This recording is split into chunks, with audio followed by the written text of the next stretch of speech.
So while I'm waiting, I'm going to tell you all a mind trick, and I want you to pay attention because this might be the most important video you ever watch in your life. What I want you to do from now on is try and remember your last thought before you go to sleep. Now, when you do this, it's going to turn your brain on and wake your brain up, and then you're going to struggle to sleep. So don't do that. It's going to take a little bit of practice. It's going to take about a week or so where you learn to be zen and fall asleep and allow your mind to fall asleep while remembering what you're thinking about and categorizing them. And the point is that when you wake up the next day, you should be able to tell people what the last thought you had was before you went to sleep. Because you never probably thought about this, you're not aware of this. But your mind is drifting in all different kinds of directions before you fall asleep. You're thinking of this, you're thinking of that, thinking of that bitch, thinking of that memory, X, Y, Z. And you don't remember the last thought that you had before you finally lost consciousness. But once you've trained your mind to remember it, something very interesting happens. And what happens is, when you remember your last thought before you went to sleep, you start to remember all of your dreams and all of your thoughts you have when you are asleep. Because you only live in the present. You only live in right now. Everything you've ever experienced in your life is remembered.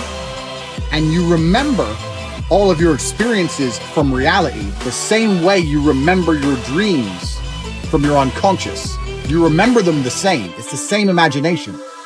So when you begin to remember your last thought before you went to sleep, and you begin to remember every single unconscious thought you ever had, what becomes very interesting, thank you very much, thank you. What becomes very interesting from there is you get a lot more control over your subconscious mind and over your dreams.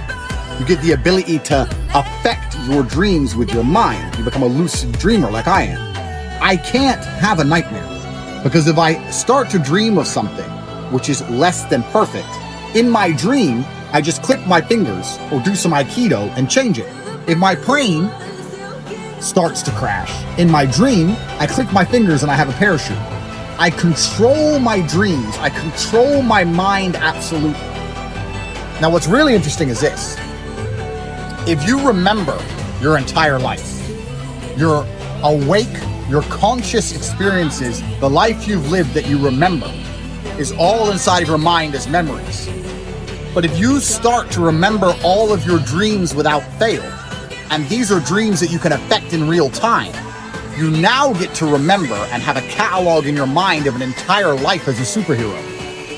I have lived an entire life in my subconscious while I was asleep as a superhuman. I have all of the memories. I have years of memories of living a life in which I could fly. Call me crazy. I know you're sitting here. Some of you will not understand what I'm talking about. Some of you will understand what I'm talking about.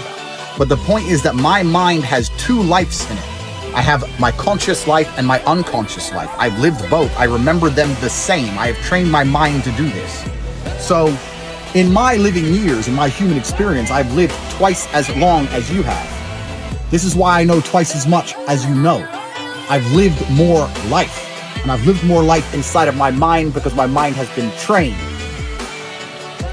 Do you understand?